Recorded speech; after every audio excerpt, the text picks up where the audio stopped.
Welcome back to Coursera. This is lecture 3 in a series of lectures about the anatomy of the upper limb.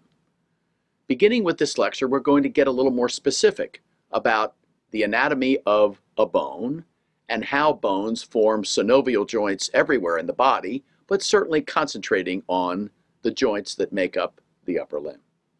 So first off, let's look at one of the bones of the upper limb, but using this bone as an example of what bones do throughout the body. What we're seeing on this particular slide is an example of the humerus. It's the bone that forms the structural support of the arm. It articulates at this point with the scapula, and down here, more distally, it's going to articulate with the radius and with the ulna on the corresponding side. So note first off what bones do. Well, we certainly use them for support. Without the support created by bones in their articulations with one another, but we basically would fall into a lump of soft tissue in being supported only by muscles and skin and other little packing materials. Certainly in the area of the chest, where we have the vertebral column and the rib cage, they're protecting some visceral organs. That's certainly not going to be a job of the bones that make up the upper limb. We're going to spend a major amount of our conversation talking about the muscles and how they act on specific bones at specific joints. That's certainly a major function of the bones, muscles, and so on, joints that make up the upper limb. Bones everywhere store calcium. Calcium can be broken down or added to bones as necessary. Note that the external surface of a typical long bone, the humerus being an example of one, is compact. A layer of compact, solid bone forms the typical exterior surface of a bone. The interior of a bone tends to be more trabeculated, kind of organized by a series of interconnected bony spicules, or trabeculae as they're known. And then the marked interior of a typical long bone might be completely hollowed out, forming a marrow-like medullary cavity. And it's in that bone marrow cavity where we have hematopoietic activity, or constant reproduction and production through mitotic activity, cell division of new red and white blood cells that are then added to the bloodstream. Again, a major area of our conversation in the upper limb is to identify specific bumps and bulges on certain upper limb bones. And the basic thing that we tell health profession students is bones have bumps and bulges to provide attachments for muscles. And bumps and bulges might form crests, tubercles, or basically grooves flanked by some ridges, all of which can provide attachments of muscles along the length of a bone. But again, muscles can just as easily attach along various portions of the shaft of a long bone, as we will see. Now then, let's get specific.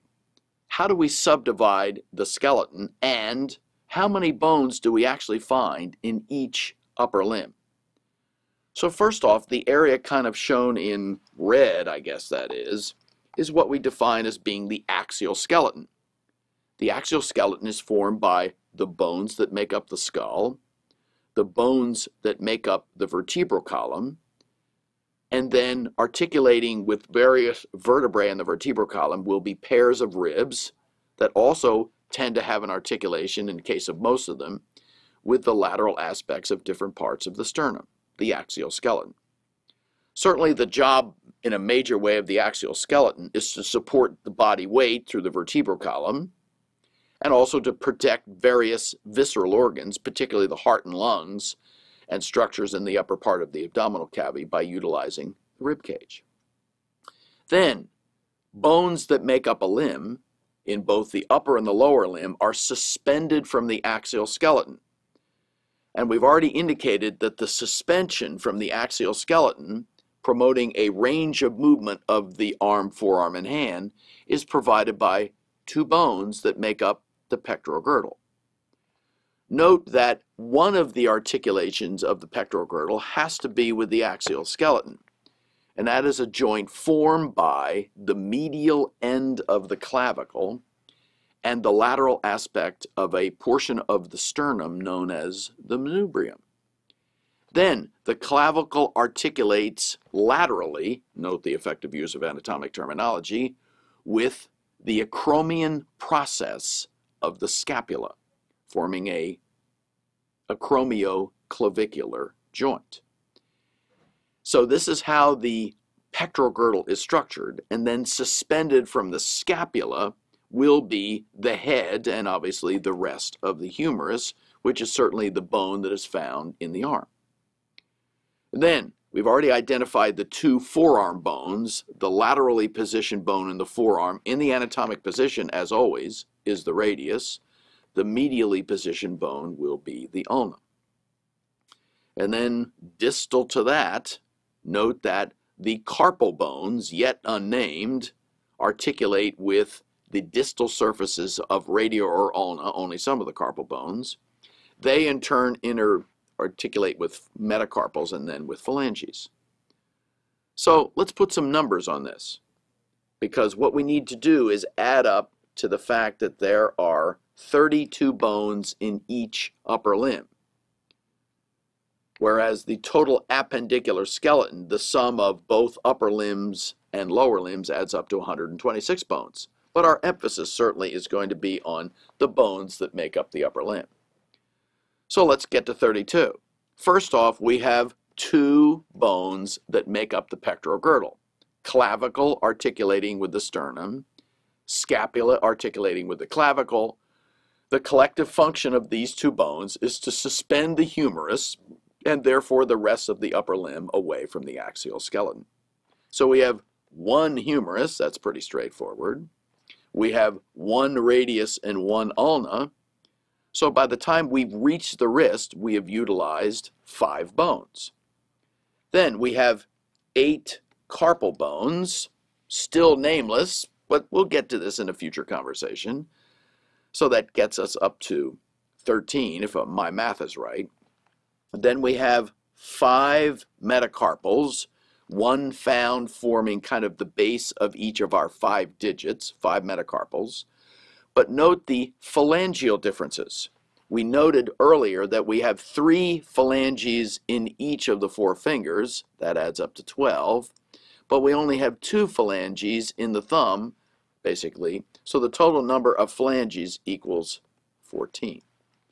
And if we add up 14, basically, and 13, that's 27.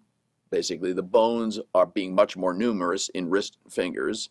And we add to that 2 pectoral girdle bones, a humerus, radius, and ulna, and somehow we have arrived at the 32 bones that make up the upper limb.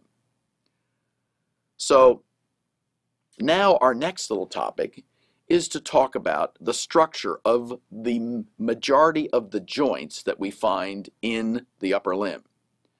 So the most common joint found in the upper limb is a joint that's known as a synovial joint. So by definition, anytime 2 bones join together or articulate with one another, they form a joint. And there are a series of other kinds of joints, but the one that we're going to pay attention to, at which movement occurs most commonly, particularly in a limb, is a synovial joint. So let's look at the schematic anatomy of such a joint. First off, the articulating surfaces of a joint. First off, in many cases, we refer to the articulating surface, the rounded distal end of a bone, and we sometimes refer to that as a condyle, an articulating rounded surface. So we don't always call it that, but that's kind of a general term that we can use when we talk about a rounded surface of a bone that's in direct contact with the rounded surface of an adjacent bone at a synovial joint. Note first off that the articulating surfaces of the bones at a joint are covered by what is called articular or hyaline cartilage. Hyaline cartilage basically is kind of a shock absorber in a way. to help dampen the effects of obviously trauma or even movement that's being generated at the joint between the two articulating bones. Then, note that the entire synovial joint itself is surrounded by a joint capsule, that's formed by a histologic tissue element that's known as connective tissue. And this connective tissue basically might be thickened at various points, strengthening a joint. So one of the definitions of a ligament, basically, it is an array of connective tissue that attaches parts of one bone at a joint to another bone at a joint, and in doing so tends to thicken or strengthen the articular capsule that surrounds the entire joint. So it's very common at various synovial joints to have ligament strains or tears as a result of traumatic injuries, usually associated with athletic activity. Then the interior of the joint capsule is lined by a secretory epithelium that forms a component of something called a synovial membrane. Note that the synovial membrane lines the interior of the joint capsule, but it is not continuous, nor does it cover the hyaline cartilage that is covering the articulating surfaces of the bones directly. The significance of the synovial membrane is that the cells that make it up or line it secrete a fluid known as synovial fluid. Synovial fluid kind of has the consistency of the albumin of a raw egg, and basically it provides a lubrication that lines the hyaline cartilage covering the articulated surfaces and reduces friction generated by movements of the articulated surfaces against one another. So this is kind of the defining feature of a synovial joint, in that the articulating surfaces are lined by synovial fluid. So it looks like there's a space that exists between the two articulating surfaces, but there really isn't any space at these synovial joints. So anatomists refer to a space that really isn't a space as a potential space. In essence, what we're saying is the two articulating surfaces of these two bones at this joint are articulating basically in such a fashion where there is no space between their articulating surfaces except for a small amount of the lubricating synovial fluid. So this is the basic anatomic structure of a synovial joint. And at various points, the synovial membrane might have some extensions that fan out a significant distance from the joint capsule and help provide additional lubrication of spaces where bones, tendons, or muscles actually cross a particular joint. So then, when we begin to look at skeletal muscles, if a skeletal muscle or a tendon or a part of a skeletal muscle crosses a joint, there's a rule about that in anatomy. If a muscle or a tendon of a muscle crosses a joint, it by definition must act at that joint. So when we start talking about skeletal muscles that act on the various synovial joints of the upper limb, we're going to be specific about if a muscle or a tendon crosses that joint, it must act in some way at that particular joint. And that's certainly going to be the case going forward. Okay, now then, last little commentary about this block of material is, how do we talk about the function of a muscle? And just by example, the picture we've shown on here marks the location of a muscle that's familiar to everyone out there, because it is a prominent muscle that projects anteriorly and is found in the anterior aspect of the arm. And this muscle is, everybody knows it as the biceps, but the technical term for this is biceps brachii. And the descriptive name of this muscle is instructive, because the term biceps means two heads. As we'll see, there are two heads of this muscle. This muscle, as we will see at some point, crosses not only the shoulder joint, but also crosses the elbow joint. And since it crosses those two joints, it must act on both of them. And as we already know, the term brachii or brachium refers to arm. So this is a two-headed arm muscle that anatomically lies on the anterior aspect of the arm in all of us. So down at the bottom of the page is something we're also going to pay attention to as we go forward, and that is, how do we describe the function of a muscle?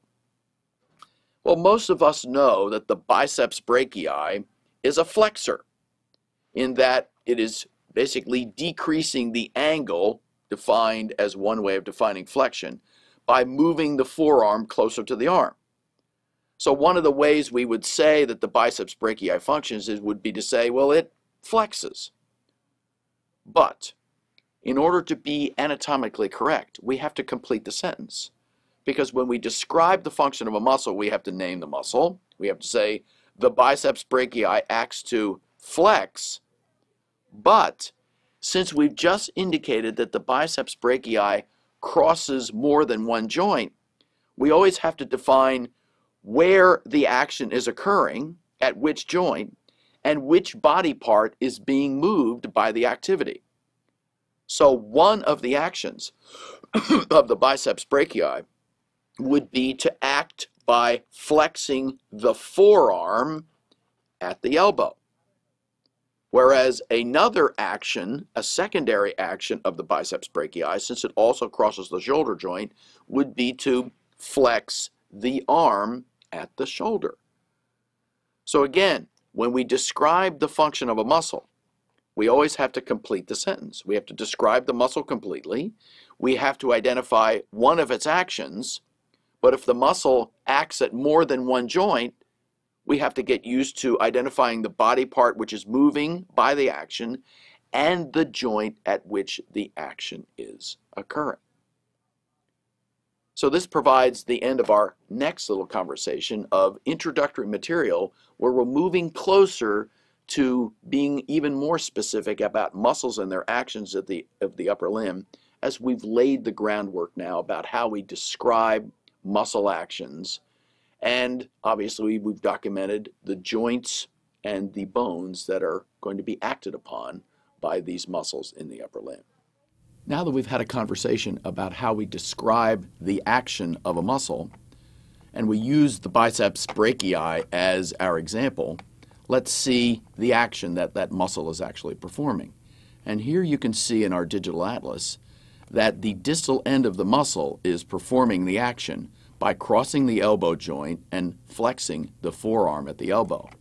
What's not being shown here, and as I kind of illustrate them alternatively, these are the two heads of the biceps that are crossing the anterior aspect of the shoulder, but those heads of the biceps are not moving the shoulder very much, although they are certainly changing its position slightly also in flexion.